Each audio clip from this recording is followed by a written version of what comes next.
I grew up on a farm that had pigs in the beginning, in the panhandle of Oklahoma. My family's always raised pigs, so I've always been familiar with it.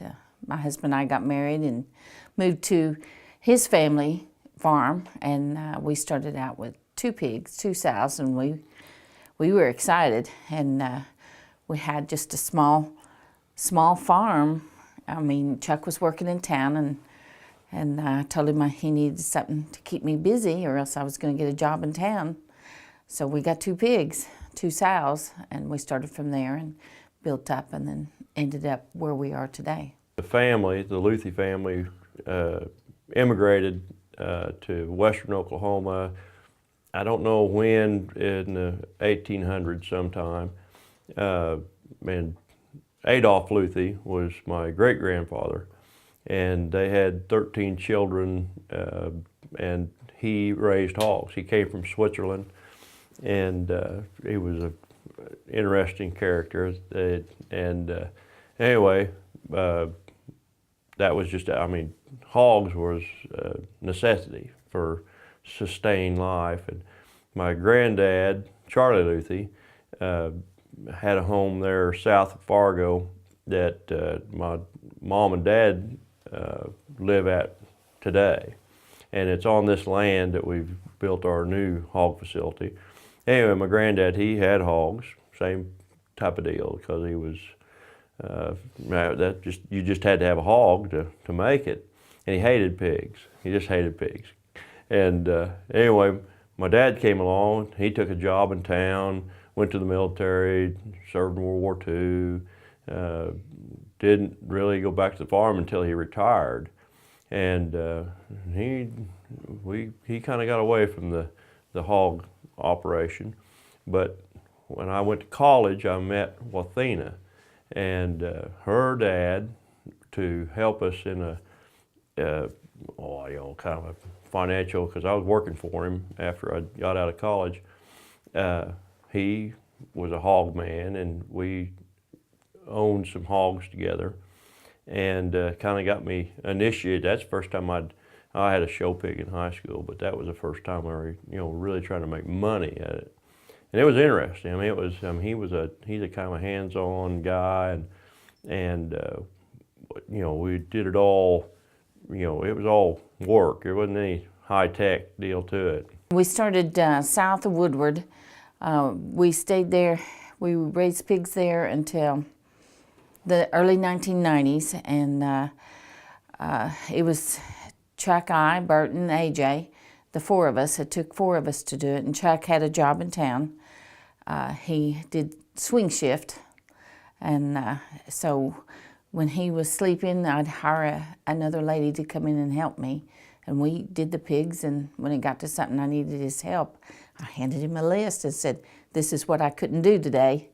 And so he would do it. And we were fair to finish, bought grain locally, and we ended up doing the hog buying station for a while, and realizing it wasn't making it. The industry was changing, where you needed a whole semi-load to get into the packer.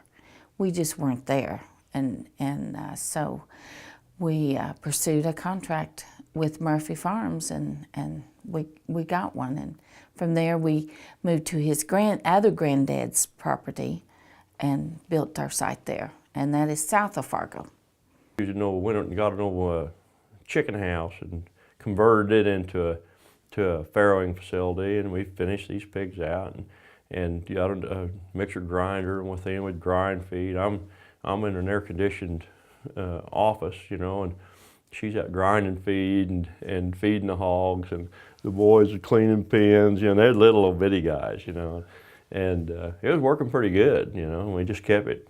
It was the success would just kind of encourage more growth. And anyway, we got up to, I think at one time we had 100 sows, building a really nice farrowing house, and I mean, we were really getting high tech, and we were still outside. We were gestating and finishing pigs outside, but that changed as we got more successful and got involved with the the industry, some of the guys in the industry, and the okPORK Council, they found out there was some hog producers in Woodward County, and they came out, and Dr. Bill Luce he came out and just made me feel like that we were doing the right thing, and we'd built, by that time we'd built several barns and everything, and he was really complimentary, and that was encouraging, and that kind of made us think that maybe there was a future in this hog industry, and the fact that Wathina did all the work, that really helps. It really helps a lot. But I mean, funny story. When we had our small operation in South Woodward, it wasn't much, but I was real proud of it. We had like 10 sows, and we built some buildings, and we were pretty proud of that. And the boys were old enough; they weren't very old, but they were old enough to work. And I was out there, and I was feeling real philosophic, and they were standing there by me. We was looking out there at 10 sows. I said, "Boys," one of these days, this is all going to be yours. And Bert goes, "Oh, really?" In the 1990s, early 1990s, south of Woodward, we were 125 head fair to finish. Ground our own feed, marketed it, everything. And we did that, and we did pursue a contract, and we pursued with Murphy Farms. They were coming into Laverne area, and we were fortunate. We did get a sow contract, and we were ordered. They gave us a 3650 fair to wean with on-site gilt replacement. That was in 1994, 95. The farm was built in 96. Received the first pigs at the end of 96, and 97 began fairing sows and our tenure with Murphy Farms. There were some challenges. I mean, there were some people that absolutely hated us, wanted us to, get cancer and die. With Murphy Farms, when we received our contract, we did have neighbors who challenged us.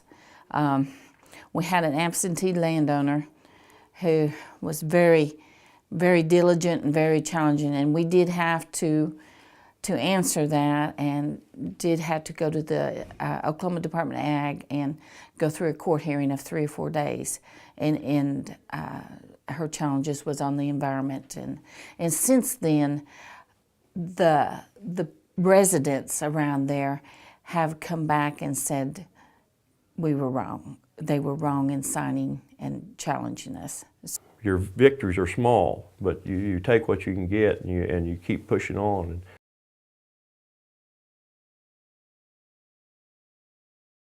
I think the best thing I can say, look for what you're interested in. You don't have to do what everyone else does. If you like speaking to youth, pursue it. The youth is the next generation that is going to be involved in either raising pork, promoting pork, consuming pork, or involved one way or another, whether it's through just the consumption or as a consumer or in the industry. We need to involve them. If your area is being involved in the community, and one of the things we're involved in, we really support is the Fargo Fire Department. We like that particular niche. And the hog business, we're not real popular, and so we're sensitive to, being accepted into the community, and the only way you do that is you get involved in the community. Instead of isolating, you just you become a part, and our community has been, for the most part, it's been really good, and they're when you acknowledge that they're there and they're important to you, and we want to be important to them, it starts feeding off of itself, and the local fire department try to be supportive with them and to them, and in turn they bailed me out a couple times. I've started some fires, and they've come out and put them out. And everyone can do, just being involved in your community, be involved what you can in what your industry does.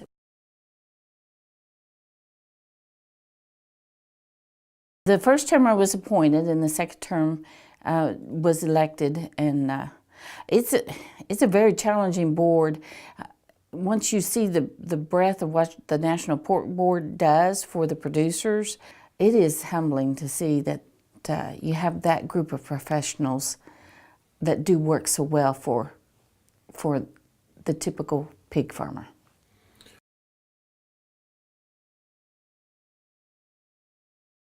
It wouldn't be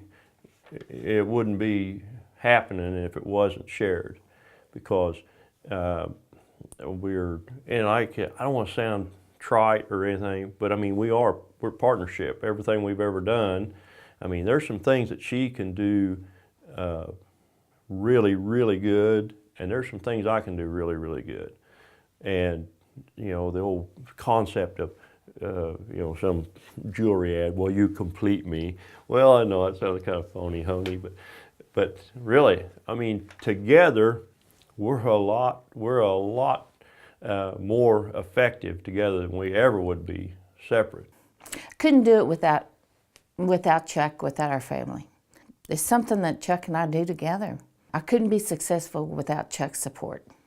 I couldn't be successful without Bert and Sally coming back in, and without AJ being a part. And we have an awesome group of people. I have several people that have been with us 16, 18 years. And I'm fortunate to have them. I look back at some of the past winners and I'm thinking, wow, you know, that's just some of the guys that I have just looked up to forever. And, you know, people of real character, I'm thinking, man, I'm so undeserving. And, you know, Wathina she is deserving, but she'll say the same thing about me. But, you know, we look at some of the people that we've met in the organization, and some of the people have been recognized. And it's just, to say it's an honor would be, it'd be really kind of short selling it, because I'm humbled to think that